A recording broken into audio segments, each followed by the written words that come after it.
This is another one of them unpacking videos, because I've started to call them unpacking videos because it's not really unboxing. Pretty sure this is Doctor Strange, Epic Collection, Triumph and Torrents. So let's just get it open, get it out of the bag, and bingo bango, I was right. Doctor Strange, Triumph and Torrents. This is the Epic Collection that starts collecting his 90 series. Let's see what we have got. We have got issues 1 to 13 and the graphic novel Doctor Strange and Mr. Doom, Triumph and Torrents. This is volume 8, 1988 to 1990. So it's a mixed bag of things. Annoyingly, the first 4 issues of this Doctor Strange series, they are the end of the run that came before, and they're a really bad run. That is the cover to issue number 1, I think, maybe issue 2. I think it's issue 1. Yep, issue number 1 there. Dormammu and Doctor Strange. Didn't like this run. It's written by Peter Gilbert, who's pretty much cancer for any book. Put him on a Marvel book and it'll be cancelled pretty quickly. Yeah, he wrote some really bad Doctor Strange stories where Doctor Strange took his eye out and started using black magic and having no morals. There's Dormammu, takes over Doctor Strange's body. The first 2 issues, they're all right, I suppose. They're nothing great, but actually I take that back. I've just remembered Doctor Strange. He gets put inside a rat. So yeah, they're pretty bad. Issue 3 and 4, they were pretty much just him using his rubbish Defenders characters. You can see most of them on the cover there. We got Velcro in her awful costume. That is the Sea Woman from SeaWorld Attacks. That is some boring creator's pet, and the Rapist isn't on the cover. We'll see him in the issue, no doubt. There, him. He raped Moon Garden. Yeah, same writer who wrote, who pretty much killed the Defenders. He wrote the last run on the book and the last issue, which had members of the Excellent Men hold Moon Garden down while she was raped. Terrible. And then after these first 4 issues, we get on to Roger Thomas's run, immediate pick up in terms of quality. Issue 5 here. He still has the eye patch, didn't realise that hung around. Art by Butch Jackson, really good artist. I think this is some quite early work from him. I've not read all of this run, I've read bits and pieces. I know issues 11 through to 13, they're in the Acts of Vegans omnibus, so I've read them. I think I've got a couple of issues in singles. I think I've got the one with Amanda the Enchanter. I've got that one. This is issue number 6. The Daughter of Satan. Well, he already has a daughter, Zatanna. One thing this book started doing is backup features that were fleshing out all the continuity and mythology. They were written by Roger Thomas as well, with some co-writers. Quite like that cover there. He seems to have he's definitely lost the eye patch by Acts of Vegans. He has it in SeaWorld Attacks. So you must lose it just before Acts of Vegans, because SeaWorld Attacks, that was like the crossover that immediately preceded Acts of Vegans. Quite a good little page here. This is sort of I am looking forward to reading this run. They did an omnibus of this run, issue 1 to 60. Quite a long run. Butcher Jackson, he stops doing art around about issue 25, I think. Then the book, around about the 30s, it becomes really involved with the Jim Starman Affinity crossovers, like Affinity Gauntlet and Affinity Wilds. He has another one of them backup stories. This one's all about Baron Zordon, it seems. Zordon, sorry. Don't marry there. This is like his origin. Now we have got, oh, this looks pretty good. Satan versus a demon. This is issue number 8.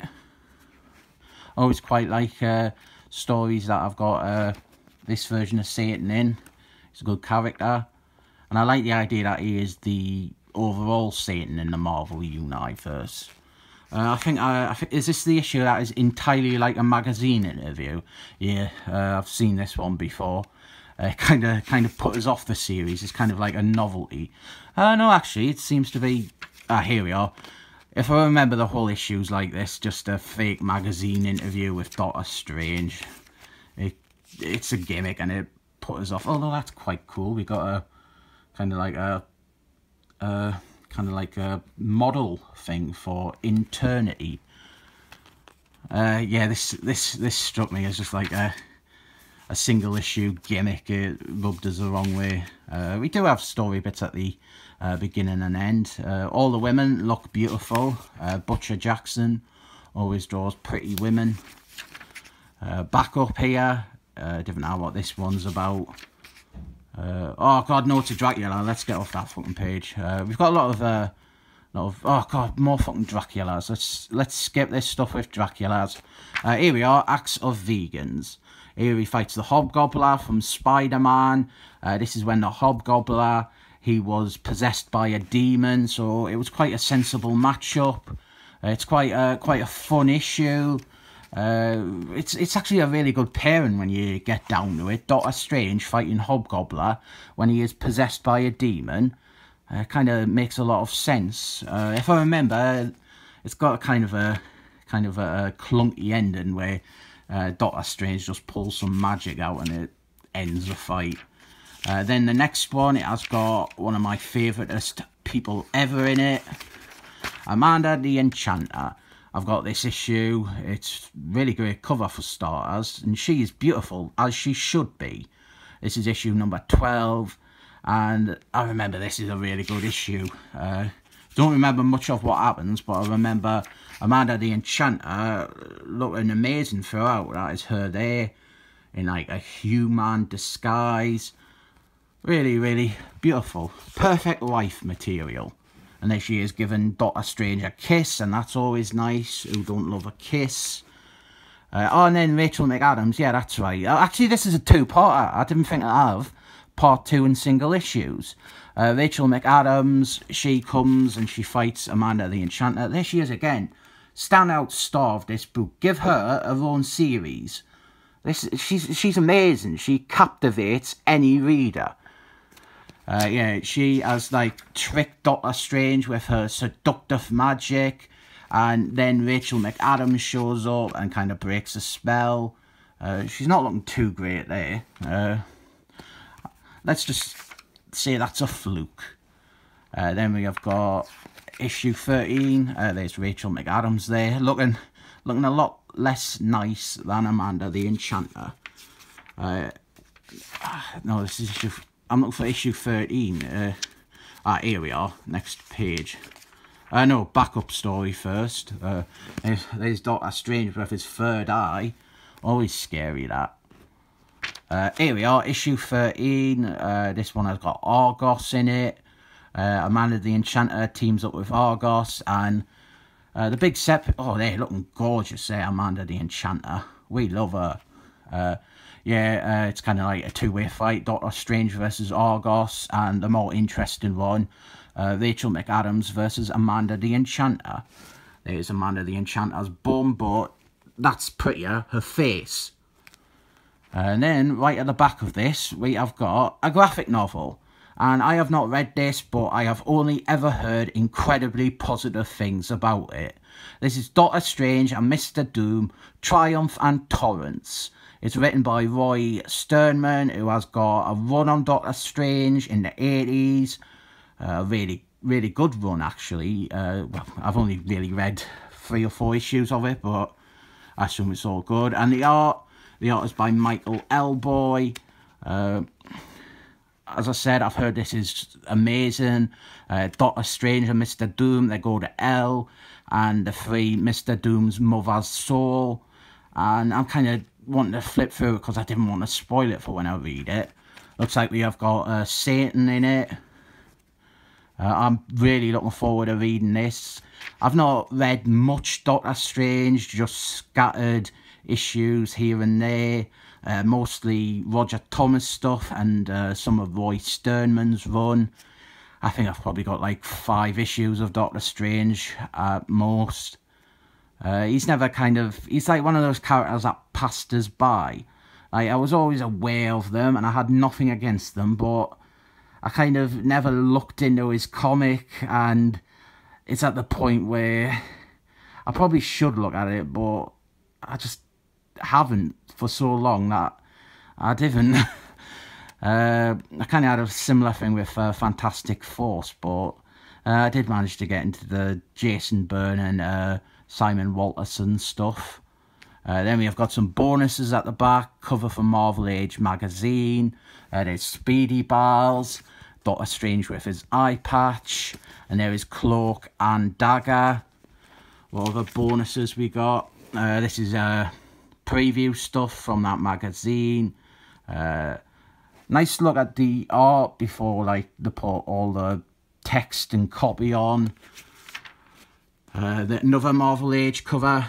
Is this when this is when Roger Thomas and Butch Jackson took over the book. Quite a good cover, that. So yeah, more preview stuff right up in the magazine. One of those comedy strips. And then we have got Marvel Age stuff here, previewing Triumphant Torrents. We should have, right at the back, we should have bonuses, which are like the remastered cover, because they have reprinted Triumphant Torrents so many times. Right, what's this? Alright, some of the...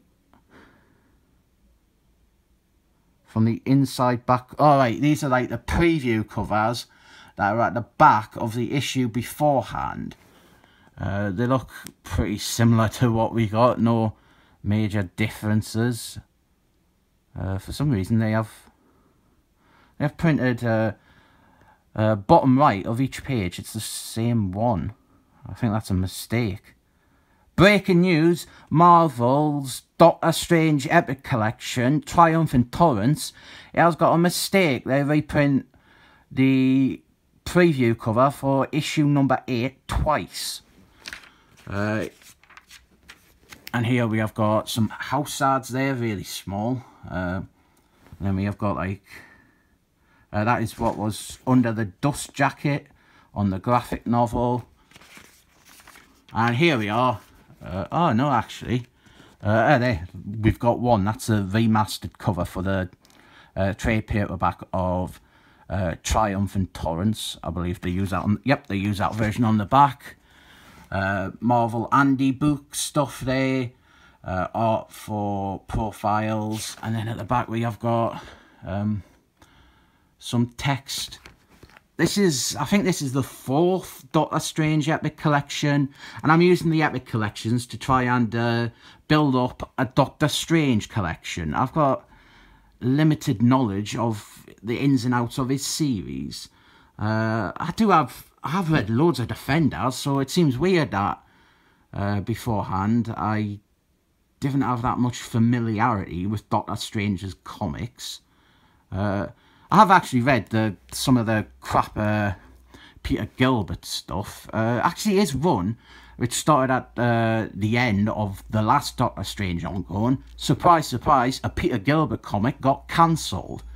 Then they relaunched it as Strange Tales, and surprise and surprise, Peter Gilbert's comic got cancelled. Yeah, weirdly, I've read that stuff and I hate it. Looks like there's a bit of a printing thing going on there. Bit blurry. This is our 4th one, I think. Different how which one we're getting next. They've really been all over the place. We got the early stuff, Silver Age, Stanley Lee and Jack Quimby. Then we got 70s, we got Steve Engeltine. Then we got this one, and then the final one is right at the end of his series, the Jim Tomatoes run from like 1996, 1997. it would be nice to have a nice batch, like a whole run.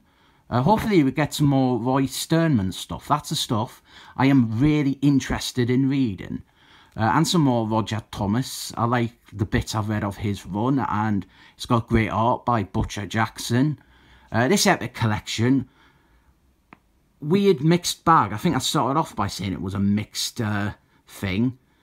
We have got 4 issues that are pretty awful, and finish off a run probably shouldn't be in this. They should have like the epic collection before this one should end with those 4 issues, since it's the end of the run. Then we have got Roger Thomas stuff, which I'm guessing is alright, if not good. And then we have got what's meant to be a brilliant graphic novel. So I'll rate this 7 thumbs up.